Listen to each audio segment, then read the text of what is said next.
Sa iban pa nga mga balita, mga sintomas ng breast cancer ginpatpat sa Department of Health. Mga kalalakihan mahimo nga magsuprerman sa mga baletian. Ini ang gintutukan ni Zen Kilantang Sasa.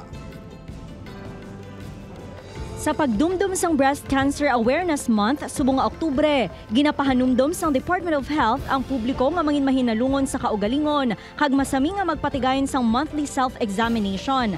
Ano bala ang breast cancer? Ini ang isa kasay sang balatian nga nagatubo ang cells sa dughan sang isa ka tawo nga mahimo nga mangin cancer. Ang breast cells ang posible magporma nga isa ka lump o kun bukol. Ang sintomas sini among pagsakit, paghubag kag pagpula sang dughan.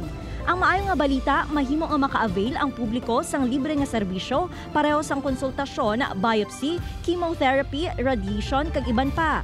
Bisan ang pasyente wala kwarta, it's no longer a reason why they cannot seek help. Because at Western Visayas Medical Center, we cater from early detection. Base sa impormasyon sa DOH, yara sa 50 tubtub sa 69 anyos ang kalabanan ng mga pasyente nga may breast cancer. Apang subong, amat-amat na nga naganubo ang edad sang nagakatapikan sini. Kalabanan sa mga pasyente ang babayi, apang mahimo man nga matapikan ang mga lalaki. Ugaling mas mahapos ang pagdetect sang breast cancer sa mga ini.